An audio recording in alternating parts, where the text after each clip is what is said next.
Hello, kids. How are you? It's so good to connect with all of you virtually today. My name is Sam, and for the next couple of minutes, I'm going to talk to you about an important topic and also show you some cool demonstrations. Are you all ready? I can't hear you. Are you all ready? All right, so without further ado, let's get started. We all love making plans, don't we? Plans for the weekend, plans for the vacation, plans to meet your friends, or even plans to go on a trip with your family. Whatever the plans may be, we want things to go the way that we want them to go, right? It's all good, but have you also thought that God has a plan for you? And that God's plan could be a better plan? Yes or no? Do you really believe that God's plan is a better plan? Okay, let me cite some examples from the Bible. We all know Peter, right? Peter the disciple. So what happened? Peter and several others, they were fishing all night, and in spite of trying really hard, they ended up catching no fish. So Peter's plan on that particular day could have possibly been to forget fishing for that day and probably to head back home, right?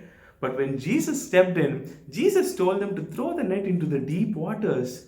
I mean, Peter, without even questioning anything, he obeyed God because Peter knew that God's plan is always the best plan. So, what happened? They did exactly like what Jesus told them to do. So, when they threw the net into the deep waters, they ended up catching huge amount of fish, much more than they could have possibly imagined, right?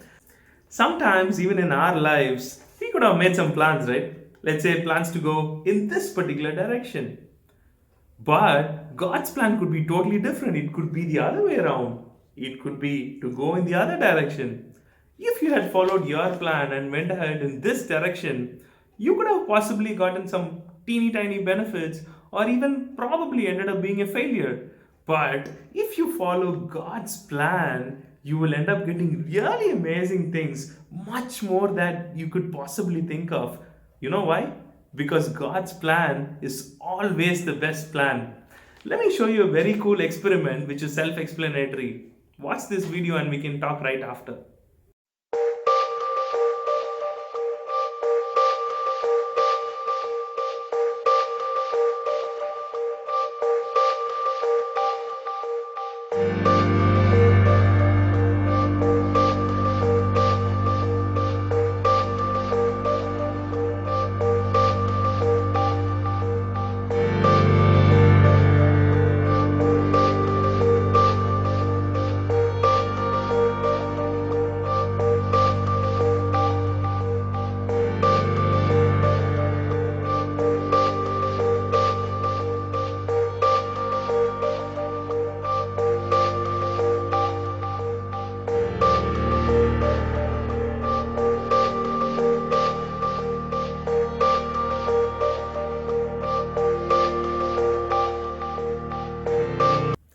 I'm sure you would have understood this demonstration, which was self explanatory, right? So, when you put this paper with the direction symbol behind a completely transparent glass vase, this completely changes its direction. Cool, right? I want you to try this at home, and whenever you do that, I want you to remember God's plan is always better than our plan. Let me tell you the realities of God's plan. Point number one, God's plan is a different plan. We know about David, right? David was just a shepherd boy. God had different plans for him. He made him a king. God's plan is a different plan. Don't forget this. Point number two, God's plan is a distinct plan. We know what happened in the battle between Gideon's army and the Midianites, right? So God told Gideon and his army to blow trumpets in the battle. Blowing trumpets in a battle? It may sound weird and odd, right? But they did exactly what God told them to do. So, what happened? They really had victory in the battle. So, God's plan is a distinct plan. Don't forget this. Now, let's talk about what's needed for God's plan to be fulfilled in our lives. So, two things one is surrender, and other one is submission. We have to completely turn away from our plan and we have to submit ourselves to God. If we do so and if we obey exactly like what God is asking us to do, the end result is going to be really amazing and we are going to be victorious. Let me give you a very simple demonstration to explain this better. Cool. What do we have here? We have a couple of items on the table. I'm not sure whether you can see this, so I'll take them one by one and show it to you. What is this? This is a scissor. Very good. What is this used for? Ah, good. The scissor is used for cutting. The next item. What is this? This is a spoon. What is this used for? The spoon is used for eating. Very good. The next object. What is this? This is a pen. What is this used for? Pen is used for writing. Very good, very good. The final object. What is this? This is a soap. Hey, I know some of you did not use this for the last couple of days. You may probably don't know what this is. Anyway, so these are some of the objects, right, which are kept on the table. We know what they are used for, but right now they are not doing anything. They are just sitting on the table idle. So, why are they not doing anything? What needs to happen? You have to take it and put it in your hand. Only then its purpose can be fulfilled. For example, only if you take the pen, put it in your hand, the purpose of writing can be fulfilled. Only if you take the scissor and put it in your hand and start cutting, its purpose can be fulfilled. Similarly, even in our lives, right? We are all like all these objects. We are like the scissor, we are like the spoon, we are like this pen, and we are like the soap, right?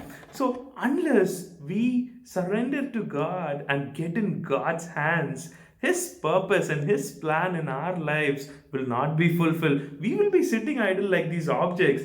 But when we submit to God and get in His hands, just like how beautiful they were used when they were put in my hand, right? Similarly, when we get in God's hands, His purpose for your life and my life will be fulfilled. Cool, right? Pretty cool. I hope you were able to understand this simple demonstration. So, before I close, I just want to tell you this. You may be so small, but God's plan for you is so big. Some of you may be thinking, oh, I'm such an ordinary person. I'm incapable of doing anything. I really don't know how God is going to use me to fulfill His plans in my life. I'm not capable of anything at all. Some of you may be thinking like this. Let me tell you something. David was such a small boy. He stood against Goliath, who was a giant. God used David through a very simple stone. He was able to be victorious against Goliath. Another example is we have seen Gideon's army, right? We know about Gideon's story. Gideon and his army comprised of only 300 people, and they stood against thousands and thousands of enemies. God was with Gideon and his armies, and he made them victorious. In the same way, you may be very, very small, but if you surrender to God and if you get in God's hands, He is going to use you mightily and you are going to be victorious. So, that's all from my side. Thank you so much for listening patiently for the last couple of minutes. Catch you guys in the next one. Bye bye.